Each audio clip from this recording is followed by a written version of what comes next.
ಯಾಕೆ ಇವತ್ತು ಯಾರು ಆನ್ಸರ್ ಮಾಡ್ತಿಲ್ಲ? Do you know the answer? ಇಲ್ಲ ಮಾರ್ನಿಂಗ್ ನ್ಯೂಟ್ರಿಷನ್ ಮಾಡ್ತಿದ್ವಾ? All right, let me answer. So I don't know what's the reason. All right, stamina. Okay, observe. Yes, okay, energy.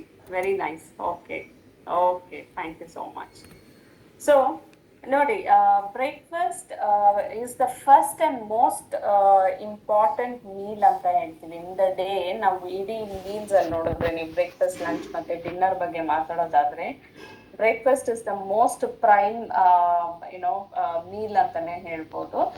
ಯಾಕೆ breakfast ಅಂತ ಹೇಳಿದ್ರೆ, ನೋಡಿ, ನಾವು ಬೇಸಿಕ್ಲಿ ನಾವು ನೈಟ್ ಮಲಗಿದ ನಂತರ ಒಂದು 13 ಅವರ್ ಬಂದು we are in fasting mode, right? 13 hours ಬಂದು ಫಾಸ್ಟಿಂಗ್ ಮೋಡಲ್ಲಿ ಇರ್ತೀವಿ. ಎದ್ದಿದ ತಕ್ಷಣ ಬ್ರೇಕ್ಫಾಸ್ಟ್ ಮಾಡೋದು ತುಂಬ ಇಂಪಾರ್ಟೆಂಟ್. ಸೊ ನಮ್ಮ ಬಾಡಿಗೆ, ನಮ್ಮ ದೇಹಕ್ಕೆ ಬೇಕಾಗಿರುವಂಥ ಎಲ್ಲ ನ್ಯೂಟ್ರಿಯೆಂಟ್ ಮತ್ತು ಎನರ್ಜಿ ಆ್ಯಂಡ್ ಮೆಟಬಾಲಿಸಮ್ ಪ್ರಾಸೆಸ್ ಮಾಡೋಕ್ಕೆ ಬೇಕಾಗಿರುವಂಥ ಎಲ್ಲ ಥರದ ಸಪೋರ್ಟ್ ಕೂಡ ನಿಮಗೆ ಬ್ರೇಕ್ಫಾಸ್ಟಿಂದನೇ ಆಗಬೇಕು. The first thing that we do, the first meal ಬಂದು ಕರೆಕ್ಟಾಗಿ ತೊಗೊಳೋದ್ರಿಂದ ನಮ್ಮ physiological, mental and social wellbeing ಕೂಡ ನಾವು ಸಪೋರ್ಟ್ ಮಾಡ್ಬೋದು. ಬಿಕಾಸ್ ಇದು ತುಂಬ ಗ್ರೇಟ್ ಇಂಪ್ಯಾಕ್ಟ್ ಇದೆ ಅಂತಲೇ ಹೇಳ್ತೀವಿ. ಸೊ ಇನ್ನೊಂದು ಸೈಂಟಿಫಿಕ್ ರೀಸನ್ ಏನಂದರೆ, breakfast is also known as a brain food ಅಂತ ಹೇಳ್ತೀವಿ. ನಿಮ್ಮ ಮೆದುಳಿಗೆ ಊಟ ಅಂತಲೇ ಹೇಳ್ಬೋದು. ಯಾಕಂದರೆ ಬ್ರೈನ್ ಅನ್ನೋದು ನಿಮ್ಗೆ ಗೊತ್ತಲ್ಲ, ಇದೊಂದು ಮೇನ್ ಕಮಾಂಡರ್. ಈಗ ನೋಡಿ, ಒಂದು ಕಮಾಂಡೋ ಇರ್ತಾರೆ, ಸೋಲ್ಜರ್ಸ್ನ ಸ್ಟ್ರಾಟಜಿ ಮಾಡ್ಸೋಕ್ಕೆ, ಯಾವ ಕೆಲಸ ಮಾಡಬೇಕು, ಯಾವ ಶತ್ರುನ ಹೇಗೆ ಕೊಲ್ಲಬೇಕು, ಯಾವ ಥರ ಸರಿಯಾಗಿ ಸಿಸ್ಟಮ್ ಮೇಂಟೈನ್ ಮಾಡಬೇಕು ಅಂತ ಆ ಸೈನಿಕ ಹೆಡ್ ಇರ್ತಾರಲ್ಲ, ಅವರು ಎಲ್ಲಾನು ಸ್ಟ್ರಾಟಜೈಸ್ ಮಾಡ್ತಾರೆ. ಆ ಥರ ಬ್ರೈನ್ ಅನ್ನೋದು ನಮ್ಮ ಬಾಡಿಗೆ ಕಮಾಂಡರ್ ಇದ್ದಾಗೆ. ಸೊ ಈ ಬ್ರೈನ್ ಫಂಕ್ಷನ್ ಬಂದ್ಬಿಟ್ಟು ತುಂಬ ಸಪೋರ್ಟ್ ಆಗುತ್ತೆ. ನಿಮ್ಮ ಬೆಳಗ್ಗೆನ ಬ್ರೇಕ್ಫಾಸ್ಟ್ ಏನು ತೊಗೊಳ್ತೀರಲ್ಲ, ಅದು ತುಂಬ ಇಂಪಾರ್ಟೆಂಟ್. ಬಿಕಾಸ್ ಬ್ರೈನ್ ಫಂಕ್ಷನ್ ಬಂದು ತುಂಬ ಚೆನ್ನಾಗಿ ಸಪೋರ್ಟ್ ಆಗುತ್ತೆ. ಮತ್ತು ರೆಗ್ಯುಲರ್ ಹಾರ್ಮೋನ್ ಸೆಕ್ರೇಷನ್ ಮಾಡೋಕ್ಕೆ ಹೆಲ್ಪ್ ಮಾಡುತ್ತೆ. ಮೆಮರಿ ಪವರ್ ತುಂಬ ಶಾರ್ಪ್ ಆಗಿರುತ್ತೆ ನೀವು ಬೆಳಗ್ಗೆ ಬ್ರೇಕ್ಫಾಸ್ಟ್ ತೊಗೊಂಡ್ರೆ. ನರ್ವ್ ಫಂಕ್ಷನ್ಸ್ ಚೆನ್ನಾಗಾಗತ್ತೆ. ಇಂಟ್ರಾಮಸ್ಕ್ಯುಲರ್ ಫಂಕ್ಷನ್ಸ್ ಆಗಿರ್ಬೋದು. ಇಂಟ್ರಾಮಸ್ಕ್ಯುಲರ್ ಫಂಕ್ಷನ್ ಅಂತ ಹೇಳಿದ್ರೆ ಬ್ರೈನ್, ನರ್ವ್, ಮಸಲ್, ಈ 3 ಫಂಕ್ಷನ್ಸ್ ಕೂಡ ತುಂಬ ಚೆನ್ನಾಗಿ ಮಾಡ್ಕೊಡ್ತಿರತ್ತೆ. So from dinner to breakfast ನೋಡಿ 13 ಅವರ್ ಗ್ಯಾಪ್ ಇದೆ. ಓಕೆ, ಇನ್ ದಿಸ್ 8 ಅವರ್ ಅನ್ನೋದು ನೀವು ನಿದ್ದೆ ಮಾಡ್ತೀರಾ. ಅಂದರೆ ಸರಿಯಾಗಿ ನಿದ್ದೆ ಮಾಡೋರಾದರೆ ನಿಮ್ಮ 8 ಅವರ್ ಅನ್ನೋದು ನಿದ್ರೆಯಲ್ಲಿ ಹೋಗುತ್ತೆ.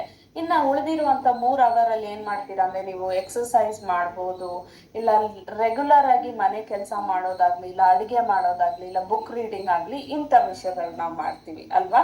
So it depends on person to person life style ಅಂತ ಹೇಳ್ತೀವಿ. ಸೊ ಹೀಗೆ ನಿಮ್ಗೆ ಅರ್ಥ ಆಯ್ತಾ ಯಾಕೆ ನೋಡಿ, ಮಾರ್ನಿಂಗ್ ನ್ಯೂಟ್ರಿಷನ್ ಆಗಿರಲಿ, ಇಲ್ಲ ಬ್ರೇಕ್ಫಾಸ್ಟ್ ಆಗಲಿ, the first meal of the day ಯಾಕೆ ಇಷ್ಟು ಬೆಸ್ಟ್ ಆಗಿರ್ಬೇಕಂದ್ರೆ, ನಮ್ಮ ಇಡೀ ದೇಹ, ನಮ್ಮ ಓವರ್ ಆಲ್ ವೆಲ್ ಬೀಯಿಂಗ್ ಆಗಿ ನಾವು ಫಸ್ಟ್ ಮೀಲ್ ಬಂದು ಚೆನ್ನಾಗಿ ತಗೊಳ್ಳೋದು ಬಹಳ ಅಗತ್ಯ ಇದೆ. ಸೊ ಈಗ ನೀವು ನೋಡ್ತಿದ್ರೆ ಪ್ರೋಟೀನ್ ದಿ ಬೆಸ್ಟ್ ಅಂತ ಹೇಳ್ತೀವಲ್ವ. ಪ್ರೋಟೀನ್ ಯಾಕೆ ಬೆಸ್ಟ್ ಅಂತ ಹೇಳ್ತೀವಿ ಅಂತ ಹೇಳಿದ್ರೆ, ನಾವು ಈ ಪದ ಏನಿದೆ ಅಲ್ವಾ, ಈ ಬೆಸ್ಟ್ ಅನ್ನೋ ಪದನ ಒಂದೊಂದಕ್ಕೂ ಒಂದೊಂದು ಅರ್ಥ ಕೊಟ್ಟಿದ್ದೀವಿ. ಅಂದರೆ ಬಿ ಅನ್ನೋದು ಬಂದು breakfast, first meal of the day ಚೆನ್ನಾಗಿರಬೇಕು ಅನ್ನೋದೊಂದು ಅರ್ಥ. ಇ ಅನ್ನೋದು ಎನರ್ಜಿ, ಈಗ ಕಾರ್ತಿಕ್ ಸರ್ ಅವ್ರು ಹಾಕಿದ್ರು. ಎಸ್ ಅನ್ನೋದು ನಿಮ್ಮ ಸ್ಕಿನ್, ನಿಮ್ಮ ಚರ್ಮ ಮತ್ತು ನಿಮ್ಮ ಕೂದಲು, ಓಕೆ, ಹೇರ್ಸಿಗೆ ಕೂಡ ತುಂಬ ಸಪೋರ್ಟ್ ಆಗುತ್ತೆ. ಟಿ ಅಂತ ಹೇಳಿದಾಗ ಟೋಟಲ್ ಸೆಲ್ಸ್ ಅಂತ ಹೇಳ್ತೀವಿ. ಸೊ ಈಗ ಪ್ರೋಟೀನ್ ಅನ್ನೋ ಪದ ಬಂದು ಎಲ್ಲಿಂದ ಉಂಟಾಯ್ತು ಅಂದ್ರೆ, ಎಲ್ಲಿಂದ ಶುರು ಆಯ್ತು ಈ ಒಂದು ವರ್ಡ್ ಎಲ್ಲಿಂದ ಬಂತು ಅಂತ ಹೇಳಿದ್ರೆ, ಇದೊಂದು ಗ್ರೀಕ್ ಪದ. ಓಕೆ, ಗ್ರೀಕ್ ಅಲ್ಲಿ ಪ್ರೋಟೀನ್ ಬಂದು ಪ್ರೊಕ್ಟಿಯೋಸ್ ಅಂತ ಹೇಳ್ತೀವಿ. ಇದರ ಮೀನಿಂಗ್ ಏನು ಅಂತ ಹೇಳಿದ್ರೆ, ಪ್ರೈಮರಿ ಅಂದ್ರೆ ಫಸ್ಟ್ ಪ್ಲೇಸ್, ಮೊದಲನೇ ಸ್ಥಾನ ಅಂತ ಹೇಳ್ತೀವಿ. ಅಂದ್ರೆ ಎಲ್ಲಕ್ಕಿಂತ ಮೊದಲಾಗಿ ಫಸ್ಟ್ ಆಗಿ ನಾವು ತಗೊಳ್ಬೇಕಾಗಿರೋದು ಏನು ಅಂತ ಹೇಳಿದ್ರೆ ಪ್ರೋಟೀನ್ ಅಂತ ಹೇಳ್ತೀವಿ. ಸೊ ಪ್ರೋಟೀನ್ ಬಂದು ಯಾವಾಗ್ಲೂ ಒಂದು ಪ್ರೈಮರಿ ಇಲ್ಲ ಅಂತ ಹೇಳಿದ್ರೆ ಫಸ್ಟ್ ಪ್ಲೇಸ್ ನಮ್ಮ ಇಂಪಾರ್ಟೆಂಟ್ ಮೀಲ್ ಅಲ್ಲಿ ಹೋಲ್ಡ್ ಮಾಡುತ್ತೆ. ಅದನ್ನು first meal of the day ಅಲ್ಲಿ ಖಂಡಿತವಾಗ್ಲೂ ಪ್ರೋಟೀನ್ ತುಂಬಾ ಬೂಸ್ಟೆಡ್ ಆಗಿ ಇರಬೇಕು. ಸೊ ಪ್ರೋಟೀನ್ ಇರೋದ್ರಿಂದ ತುಂಬಾ ಸಪೋರ್ಟ್ ನಮ್ಗೆ ಆಗ್ತಿರತ್ತೆ. ಸೊ ಈಗ ಈ ಒಂದೊಂದು ವರ್ಡ್ ಅಲ್ಲೂ ಹಲವಾರು ಮೀನಿಂಗ್ ಇದೆ ಅಲ್ವಾ. ಬ್ರೇಕ್ಫಾಸ್ಟ್ ಅಂತ ಹೇಳಿದಾಗ ಬ್ರೇಕ್ಫಾಸ್ಟ್ ಅಲ್ಲಿ ಯಾಕೆ ಇದು ತುಂಬಾ ಇಂಪಾರ್ಟೆಂಟ್ ಆಗುತ್ತೆ, ಯಾಕೆ ಪ್ರೋಟೀನ್ ಅನ್ನೋದು ನಾವು ಬ್ರೇಕ್ಫಾಸ್ಟ್ ಅಲ್ಲಿ ಇನ್ಕ್ಲೂಡ್ ಮಾಡ್ಕೊಳ್ಬೇಕು ಅನ್ನೋ ಒಂದು ಲಾಜಿಕ್ ಕೂಡ ನಾವು ನೋಡೋಣ. ವಿತ್ ನೋಡಿ, breakfast without breakfast what is the difference? Okay, ಈಗ ನೀವು ಬ್ರೇಕ್ಫಾಸ್ಟ್ ತಗೊಳ್ದೇ ಇದ್ರೆ ಈಗ ಎಲ್ಲರೂ ಕೂಡ ತುಂಬಾ ಎಜುಕೇಟೆಡ್ ಆಗಿರೋದ್ರಿಂದ ನೋಡಿ, ನಮ್ಮ ಇಡೀ ಭಾರತದಲ್ಲೇ ಬಂದ್ಬಿಟ್ಟು ಸರಿಯಾಗಿ ನ್ಯೂಟ್ರಿಷಿಯಸ್ ಆಗಿ ಬ್ರೇಕ್ಫಾಸ್ಟ್ ತಿನ್ನೋ ಒಂದು ಪರ್ಸೆಂಟೇಜ್ ಲೆವೆಲ್ ನೋಡಿದಾಗ ಬರೀ 13% ಜನ, ನಾನು ಹೇಳ್ತಾ ಇರೋದು ಇಡೀ ಭಾರತದಲ್ಲಿ, okay, not about Karnataka.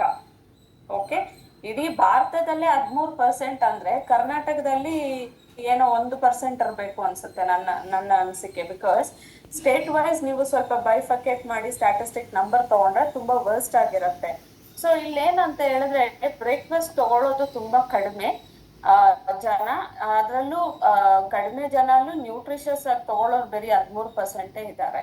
So ಇನ್ನ ಉಳಿದವರಂತೂ ನ್ಯೂಟ್ರಿಷನ್ ಬಗ್ಗೆ ಥಿಂಕ್ ಮಾಡಿದಾರ ಅನ್ನೋದು ಕೂಡ ನಮ್ಗೆ ಗೊತ್ತಿಲ್ಲ. So with breakfast or without breakfast ಅನ್ನೋದು ಏನ್ ಡಿಫ್ರೆನ್ಸ್ ಆಗತ್ತೆ ಅಂತ ಹೇಳಿದ್ರೆ, ವಿತೌಟ್ ಬ್ರೇಕ್ಫಾಸ್ಟ್ ಇರೋರಿಗೆ ತುಂಬಾನೇ ಡೆಫಿಷಿಯನ್ಸಿ ಇದೆ.